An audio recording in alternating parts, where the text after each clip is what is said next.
Hello, I'm Hunter Schultz, and this is Winning Healthcare Food Fights Without the Mess.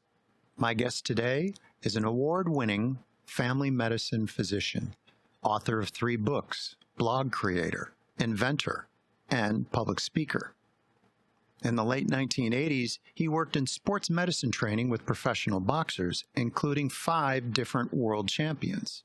He's been practicing medicine for over 26 years, and for the past 6, he's been at Forest Direct Primary Care in Forest, Virginia. His sense of humor is reflected on his Authentic Medicine blog, and you'll get a taste of that starting right now.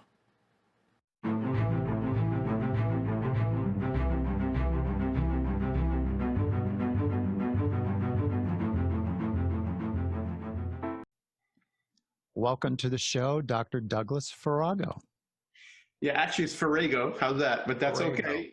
Right off the get-go, I get you. It doesn't matter. Tomato, dude. People have been mispronounced my name. It doesn't matter. But I thought I'd get you on that right away. You did, because, well, I'm going to redo it because it's Douglas. You don't have to redo it. That's just part of life, dude. Everybody does. Don't even worry about it. Okay, so this goes back to one of your patients, Eric Brown, who was on the show. Yes. And he, aside from raving about the care and raving about you, and he saw the light, loves direct primary care, loves the care that you give. He also corrected me on the pronunciation of your name. Okay. But he said Farrago. I went, huh, okay. Yeah. Well, it's Farrago, but that's okay. I'm Farrago. Okay with it. I think I might have said Farrago. You probably, there's like 5 different ways to say it, and it's all good. Okay, this is slightly off topic, but what is the heritage of the name? I'm the family genealogist. Yeah, so actually, what's the heritage of the name? With 1 R, it's Italian. With 2 R's, which mine is, it's Hungarian. Hungarian. So, okay. Yeah. There you go. Well, in the intro, I noted that you had been in sports medicine training and worked with 5 former world champion boxers. I mentioned this to my wife. She's a huge boxing fan, and I've met 2 world champions. Who were they? Ishmael Laguna. Go ahead. And Roberto Duran. When did you meet Duran? About, 2 years ago, 3 years ago, maybe. He flew on my wife's airplanes here in Panama. Was he nice? Absolutely. Oh, yeah. Really? Yeah. You're in Panama now? Yeah. We got to go through your stuff here. I have to interview you next. But so yeah, he was at so Duran was the guest. My brother runs a retired boxing organization in New York called Ring 10, and he was the guest of honor. And he's a tough hombre. I'm telling you, even now, he was funny, but he's interesting. He was an interesting fellow. I didn't have to interact with him, though. At one point, my brother was a pro fighter, and there was talk of them two fighting at one point, because that was that same era. But I trained, so prior to medical school, I got my master's in exercise science, and then I was working with the Houston Boxing Association. I thought I was going to be a fighter, and then realized I didn't like getting hit. And I got hit a lot. And so so I ended up being hired to work for these guys. So guys like Frank Tate was world champion, and Iran Barkley, and Orlando Gonzalez, and there was these great fighters, and I've been around the country, Vegas, so forth, with these fighters, and it was an interesting experience. It's a tough game. And I was younger, and I could run with them and work out with them, and even, I rarely spar with them, but I would be there for them the whole time. So that was a really cool experience while I got my master's in education on the exercise science. And then I realized, dude, I got to make a living, and I went to medical school. Ah, okay. That's how that happened. You were in the system after that. I mean, after that, you went to medical school, you went through residency. Yeah, so yeah, I went to medical school in Houston, University of Texas, and then I went to residency in Bangor, Maine for 3 years, and I'm board certified in family medicine. I worked in Central Maine after that with my best friend. The good times with working with my great friends, and we had great stories. We'd laugh all the time. That was the best part. The hard part is the system was changing in front of me. HMOs had already entered, and then it just began squeezing and changing. And there used to be a time where you could listen to a physician without questioning him. And I don't mind anybody questioning my decision making except insurance companies. And so the reality was, if it's your nurse or your staff saying, hey, what's the thought process of why you're getting? But what was changing was, okay, we're going to question everything you do so you don't order something, because we want to save money on your back or your patient's back. And that became a grind. The system became a grind. And like it does for everybody else, it was starting to turn towards metrics. I say they're unproven, but they are proven. They're proven not to work.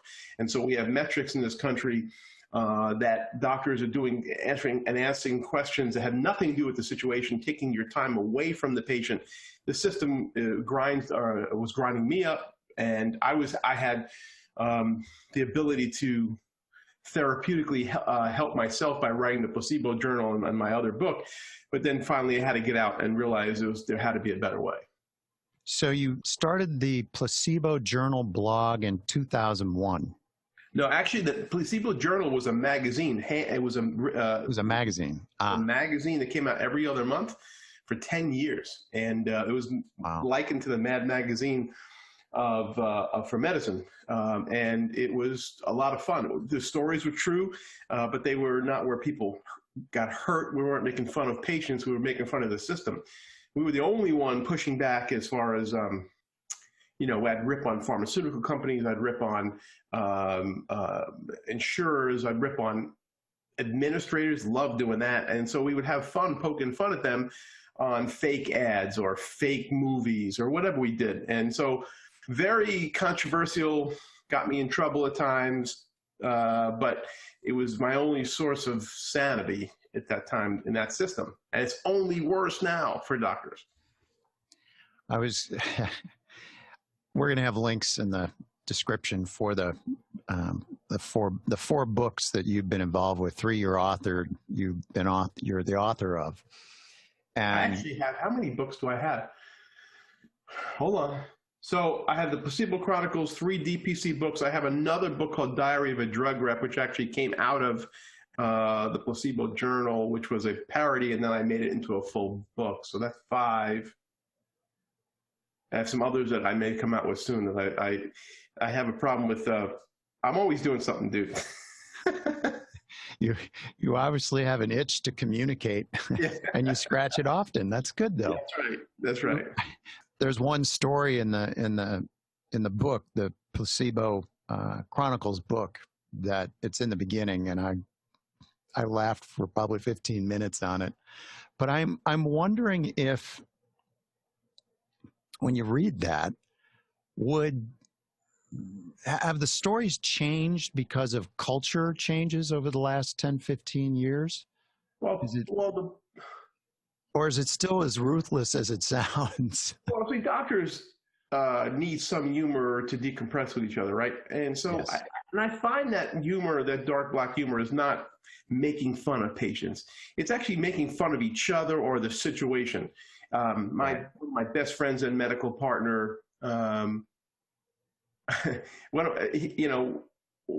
talk to him still today, but we used to make fun of him all the time, and he would laugh at himself. So that's what that is. Now, could everything in the Placebo Journal be done today? I don't know, because the cancer in this country is political correctness, and everything is being destroyed in this country, not everything, but that's a major part. So with political correctness comes banned books. With political correctness becomes lack of freedom of speech. And if you're canceled for anything, would I have been canceled? It's possible. I don't care now. I just think that, you have to have some freedom of expression. When they're banning Huck Finn and To Kill a Mockingbird, it's a scary time. So yeah, it's possible what we did in that journal wouldn't have flown. However, a lot of it would, because the medical axis of evil, big pharma, health insurers, administrators, they're easy to poke fun at because the enemy of my enemy thing. But there's some other stuff there that would, I'm sure, be looked at in an inappropriate way. It reminds me of the televangelist who was waving a list that he had of 100 sins at his audience, and no sooner that he said that of course his phone lines were jammed with people wanting a copy of the list. So I think a lot of people are going to be looking at your book. Yeah. You also started one of the oldest medical blogs, and this one is a blog. It's Authentic Medicine, back in 2002, correct? That was right. A year after we started that. So actually it was called, we changed the name halfway through because it used to be called Placebo Journal, Placebo Gazette, actually. Now it's Authentic, Placebo Gazette. But then it became Authentic Medicine when I stopped at Placebo Journal, which was almost 10 years ago. So yeah, that was, I mean, there's really Kevin MD's blog and my blog were the two oldest by far. They probably started, he started maybe a little bit earlier than mine. And we needed an outlet to make it, to talk more about topics in a more timely manner and in a way even to poke. Listen, when I read something as a doctor and I think in my head, that's BS, and that's just garbage, I need to write about it. That's what I did. And so there is so much stuff, even back then, media, you know, will tweak everything. That's not real. That's not real. And so, and even today, so that blog has grown with, I have about 10 writers, and I write once a week, but I can write every day because there's garbage coming out literally every single day. When you see that during COVID, the insurers doubled their profits, someone's got to say that. That has to be screamed to the rafters, right? They're not giving that money back, right? They've doubled their profits from, I think one of them went from 3 to 6 billion in one quarter. Where's that money going? They ain't paying doctors and not giving back to the patients. So why shouldn't I point that out as hard as I can and call them the low lives that they are, right? So that's an example of like, okay, that was gnawing at me, something like that. I got to get that out. So we did that in the, that's not so much funny. And so the Placebo Journal was an appropriate medium for that. So we kept the blog going. And when I retired the Placebo Journal in 2011, you know, I just kept the blog going. So it's not, that's written, there's a blog entry every single day for 20 years. Wow. That's a lot. I'm amazed at that. I'm embarrassed by it. The three books that I'm familiar with, I've got them actually listed in the website, in the resource section, so that people can go and check them out. They're DPC focused, and you've done so much for the community. Anyone who Googles your name and then DPC, they're going to find a whole bunch of hits because you've been at it since 2014. But even before that, you were, I think, getting more attuned. How did the switch to DPC happen? What was it? Was it a single event or was it just by permeation? I was in the system forever, and then I realized I can't do this anymore. And I went back to my notes because I keep everything forever.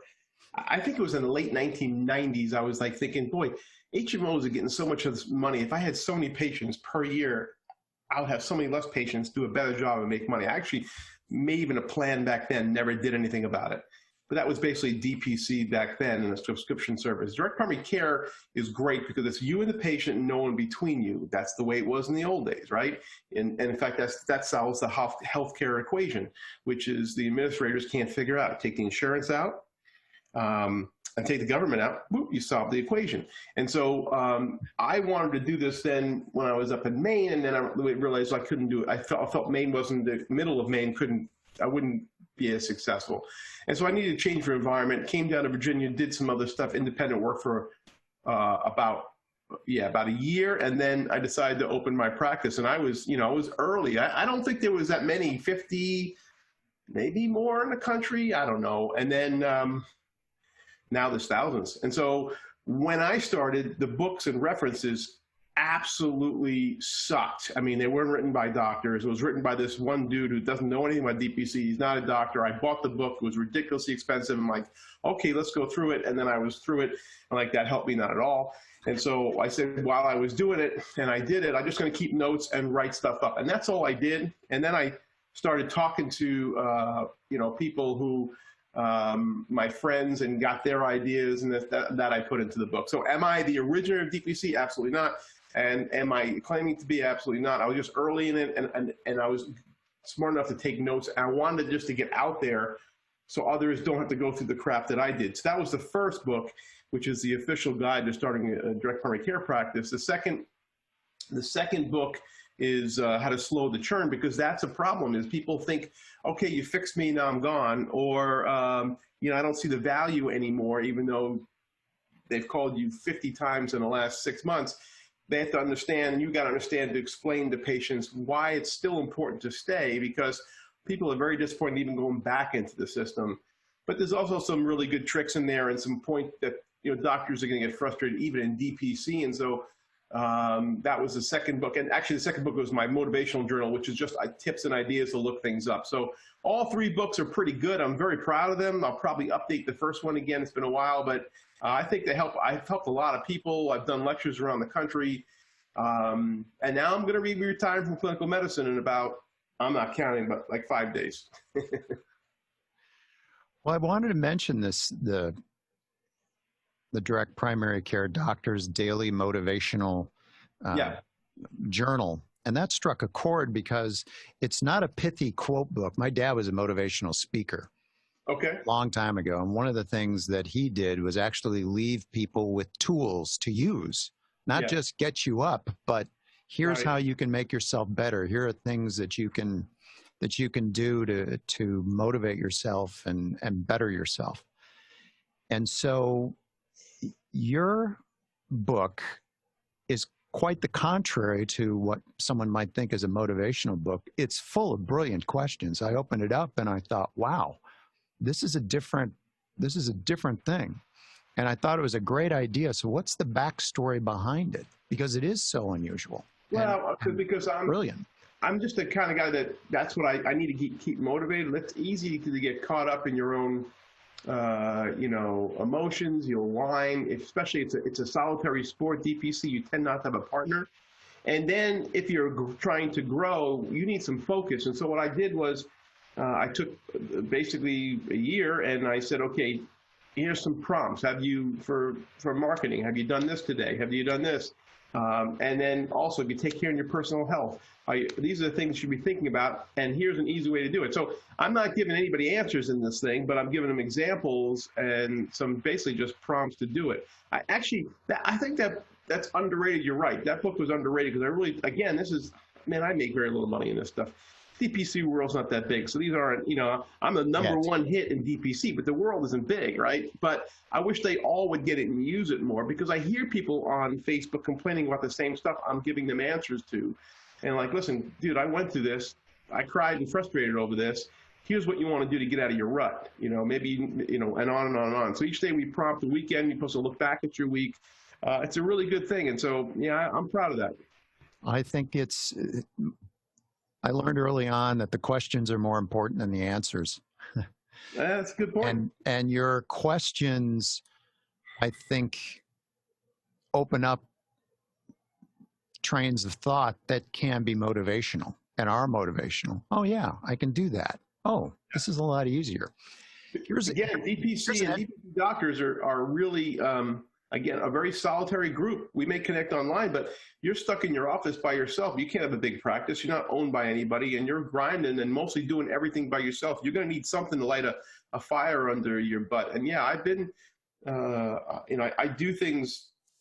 I do lectures basically for free. I've been, I just recently in a mastermind to help people out, even though I'm retiring a week. Not that I'm some angel or something, but I truly do want to pay it forward. And the thing that I want doctors to do in DPC is pay it forward to other doctors, other DPC doctors, because they're coming after them to be frustrated as they were.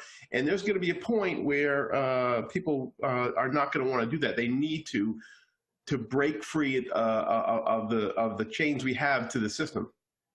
I have interviewed, I haven't counted them up yet, but I've interviewed direct primary care physicians, and one of the common themes is pay it forward. It's the most supportive community in medicine. By far. And I think because of some guys in my era, where the earlier ones, the old people, have really pushed that, right? Because we're not financially, again, my books don't make me much money. I'm not living off that. It's just, we just want to help others because we have a vendetta against the system. We want to break it. And if you want to break the system, you need people on your side to do it for good. Who are we doing it for? For ourselves? Yeah, but for patients, absolutely. That team is unbeatable. But we got to get others involved. And so it's starting. Even in my community, I was the only one. Now there's going to be 3 or 4. So yeah, this is all good. You had very good training between boxing and being a bit of a renegade and Mad Magazine of. Well, I think that there's a left brain, right brain thing, and I think being a physician is more left brain. It's very hard to be creative, and so if you have a creative side too, you better find a way to do it outside of medicine. You can't be making things up and being creative in medicine. It is a job that you have to. It's science-based and evidence-based. But as far as fighting back, yeah, I've been pushing on that system. I've been fighting back on this system, which I think has been run by the wrong people for a very long time. I don't want the government running it. I don't want insurers running it. I want doctors to run it in partnership with patients. DPC is the epitome of that. Yeah, yeah. Here's an educated guess on my part, and that is, if someone's going to read the motivational journal, I have a feeling residents might want to read it. Read all your books. I wish more would, because then they'd be more exposed to direct primary care in residency, let alone medical school. But if a resident were to read it, what kind of mindset should they have? Because it's a little different. Is it just for the DPC doc that is in the middle of it? The motivational journal mostly is, if you started my practice, you got through my first book of how to do it. It's a whirlwind, but then you start reading the daily motivational one with prompts like, okay, hey, you got to get some new patients, figure how to talk to people, there are some things. I think residents, actually, interestingly enough, I thought someone who I knew, a doc, was going to write a book just for residents on this, and I wish he would have. But I think there is an opportunity, and that's not going to be me, to get them interested. This fixes the family practice shortage, while actually it may exacerbate it, and then it will fix it. Because what happens is, right now, doctors don't want to go in family practice and go and be clerks doing metrics. They want to see patients. Well, if you show them what we do, and we show them that we make as good a living, and we show them we only have 600 patients versus thousands, it will turn, and I think that will happen. So what will residents read to do that? It won't be reading. They're going to have to keep seeing. They got to see us in practice. They have to be exposed to DPC things, and the country needs to be exposed. I had this dream that it would be cool to do the Guy Fieri diners, drive-ins, and dives, but do it for up-and-coming DPC practices around the country. So you show them, because everyone's not the same, and seeing how they're what their flavor is and what they're doing, that will expose patients and will expose other doctors to the cool independent doctors. We're not franchises. We're all individual. This is not one big under the DPC franchise. We're our own thing. It'd be cool to show around the country these people that are growing. So if you know any producers, I'm ready to go, because I'm retiring. I do, actually. That's the funny thing. Get my number. Let's go. I'm ready. Run DPC is what it is.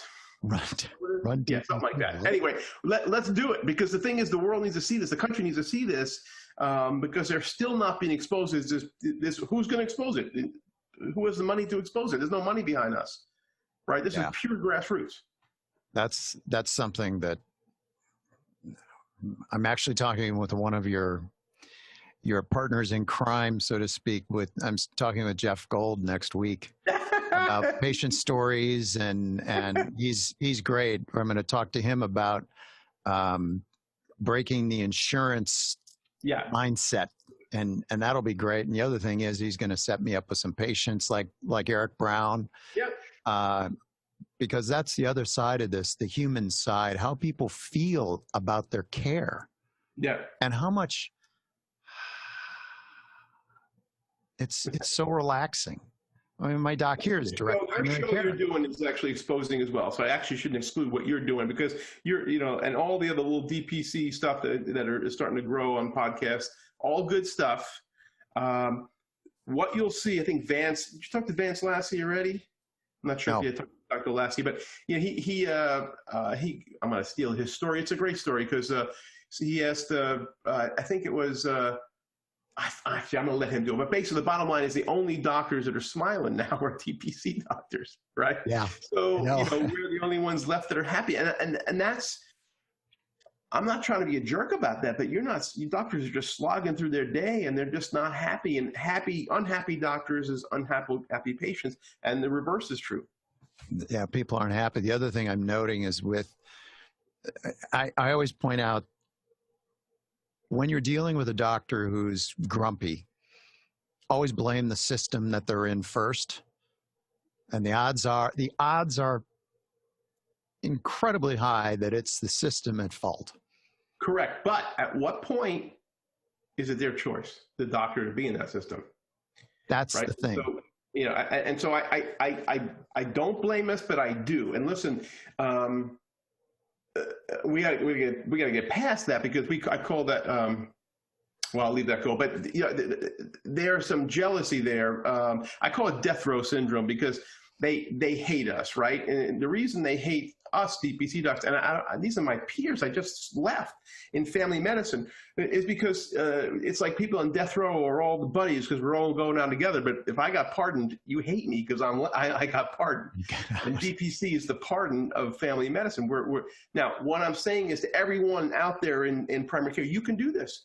There's no reason you can't do this. You have to take the risk. And you have to jump for your health, and your sanity, and your patience. And don't feel guilty. You have to make it's benefits all, because not all patients can follow you anyway. What good is an 8.5? I mean, for some appointments, 8.5 minutes, okay, but for the vast majority of them, I don't see the. And I'll give you an example. I've used this analogy, and that is, in the old system, you have the 8.5 minutes or whatever, and they're on their computer, and their time is divided between the patient and the system, and the system is usually winning, and they're not able to use their ears. But in the kind of relationship that you have with your patients, if you have someone that comes in that you've known them for a long time as a patient, and they're a carpenter, and then they say, well, I need a physical, I'm going to a new job. Well, what's the new job? Tell me about it, because you're friends, so to speak. Right. I mean, you're patient, but you're friends. It's a natural question. Oh, well, I'm going to be an iron worker. Right. You mean like way up in the air iron worker? Yeah, I've always wanted to do that. And I'm a rock climber, so I'm not scared of heights. Oh, yeah, that's right, you are.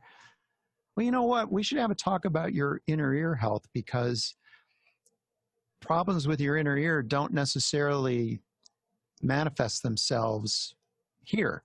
It can be in your stomach. It can, as I understand it. So what you have is the ability, because of the relationship, much stronger relationship, is to pick up on things. It's just time. It's just caring and time. It's not really, again, this is not rocket science. Sherlock Holmes was built, Arthur Conan Doyle built that whole story about his doctor, Joseph Bell, right, who had this incredibility to observe and see someone walking in, and he can tell what was in their fingernails, and he can tell what the smell of their jacket, what they did, how it affected their health. That's how he came up with Sherlock Holmes, right? The bottom line is, you want someone fixing your car in 3 minutes, or you want them spending a half hour? I ask you that question. That's fixing your car. Now, what do you want to do for your health? You want them in 3 minutes or 30 minutes? I don't care what you're doing. Flipping burgers, more time you have at something, you're better at. I'm not saying I'm better than other doctors. I'm better than I was in the system, right? So I know with more time, I can be better. I was a better doctor because I'm almost done, and I need to do something else in life. But that's a whole, this is my 30th year since medical school started. So that's a whole other story. And it's not a reflection of DPC, because I'm still going to be helping that movement. Well, this is a segue, because that creative mind of yours, the outlet that you seek, it started in medical school, as I understand it, with the knee saver. Yeah. So that was, so if you ever see baseball catchers, the pad that they squat on, actually over here, somewhere there is the Hall of Fame, the first knee savers in Cooperstown. It's a padding to save their knees. It takes tremendous pressure up their knees. And it was a cool thing in medical school. It took me 7 years though to get it going. Almost wasted half my patent, made some good money for a few years, and 5 companies broke my patent, and I learned a lot about patents. So, but I did well, and I had I met a lot of great baseball players throughout my career. It's still out there today. A third of Major League Baseball players wear it. You can look up esaver.com. I don't sell it or make any money off it. I just gave all the information out there as a public service. And it's a great thing to relieve pressure on your knees. And so it definitely has been proven by studies, independent. No one's paid for these studies, that it helps. I was very proud of that, but that took a long time. And then the other product I have, which I started about 8 years ago, called the Cryohelmet, which is a cooling helmet for concussions and migraines. You can look cryohelmet.com, but that's a really good product, and that's reusable, $70 product that you can use over and over again in freezer. So I do like doing other things. It sounds like I spend all my day with medicine. And at night, that's my relief. That's my fun, is to let my right brain go. So you can only play so much Call of Duty, right? So I had a thought when I was looking at Cryohelmet, and that was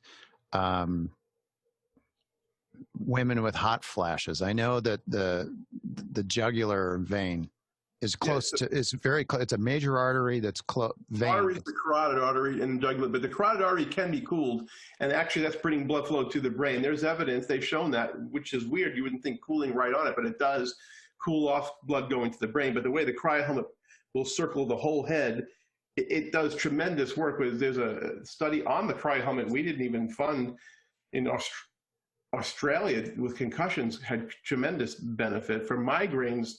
And so any hot flashes to heat exhaustion, the University of Illinois one year had it on the sidelines. They were cooling guys, football players on hot days. I think they still have it. The heavyweight champion, or was heavyweight champion, was using it in his, I have a picture somewhere around here. So yeah, I'm proud of that product too. I get a small royalty on that, and that should be much more popular than it is, and hopefully that will be in the future. For me, I can spend time doing it. Yeah, it sounds like you have more time to promote it coming up, which it's hard to listen. When you're practicing medicine's first. You're all day in that medical world. So part of me at 55 had a decision to make. So here I am, going to be retiring from clinical medicine. I'm just pivoting. I will help the DPC world anyway, and I have people whispering at me here and there. I do not expect myself to helping big business monopolize franchise DPC. I won't sell my soul for that. And so I'm hearing whispers, and I'll talk to some people how I can help the small people. One is that television show you're going to help me with, and then the other thing. You wear what you want, you may get it. Yeah, and the other thing is, I almost had a TV show. You can Google, this is weird, New York Times and my last name, and you'll laugh at that. But I had people coming up. Long story. Read that when you get a chance. But I'll put a link. I'll find and put a link in the description. Yeah, there's a New York Times article about this show that was going to be done. That was before reality shows took off. But so at 55, I made a decision, okay, if there's an opportunity that I can free myself up to see what I can do and create.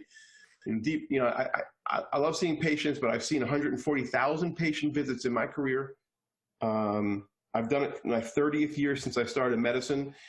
55, and things can go bad at any time in life. So what happened was my daughter graduated college a year early, and then this fabulous doctor was very interested in DPC. He worked in Mayo Clinic.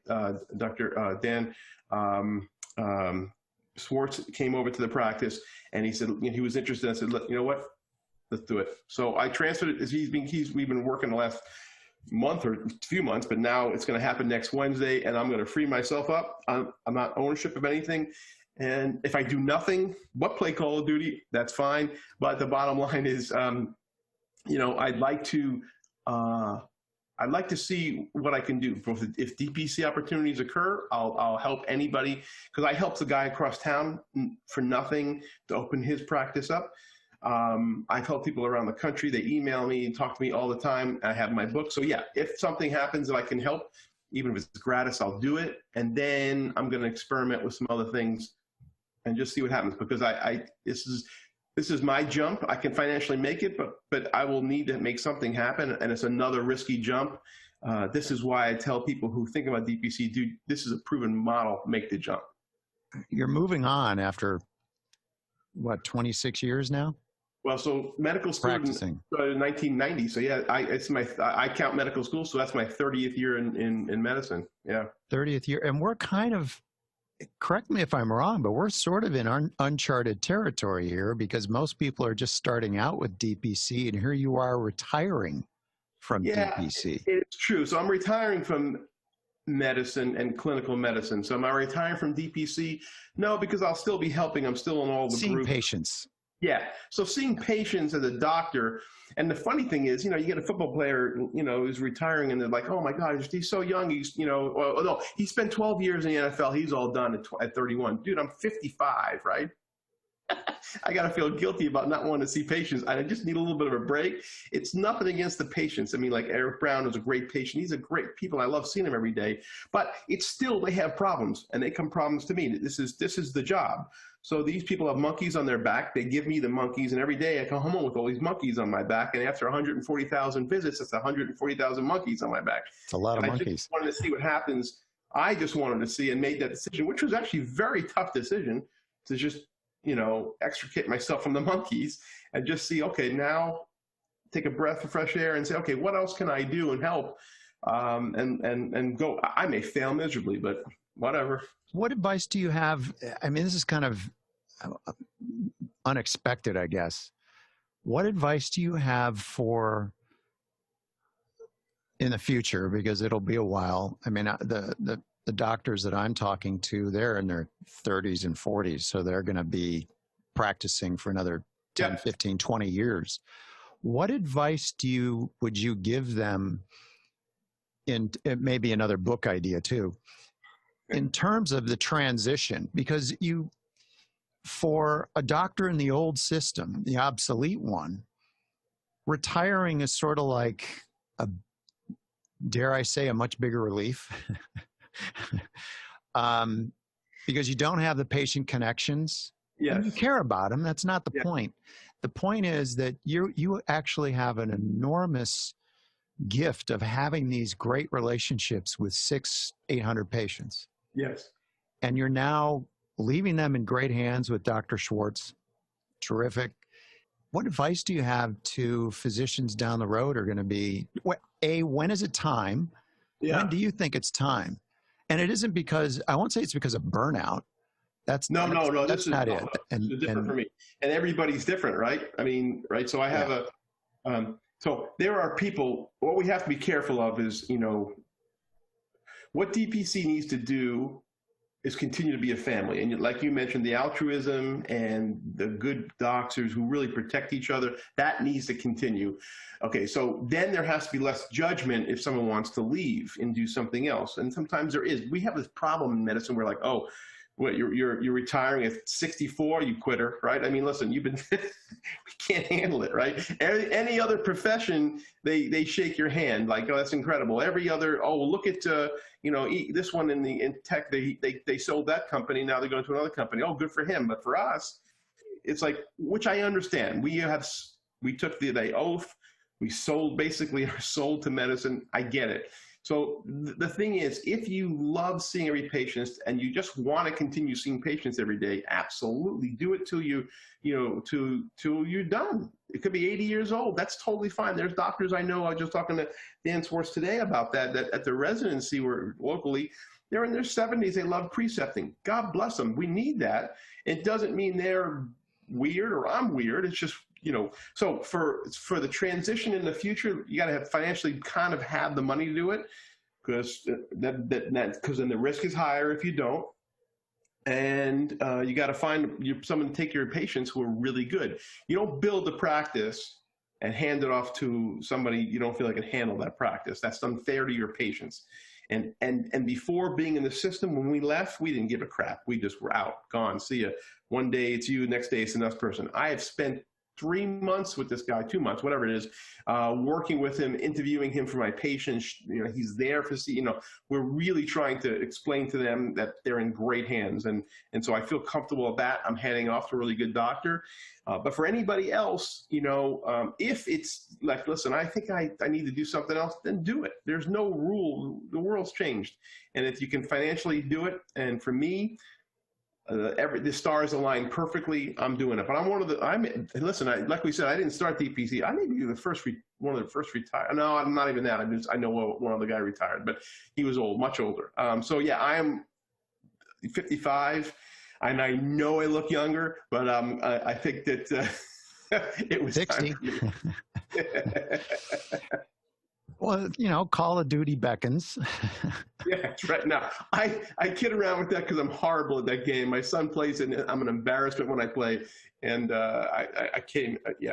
I will find something to do because my mind will go crazy. That's the other risk, is that if I don't do anything, my wife will definitely kill me.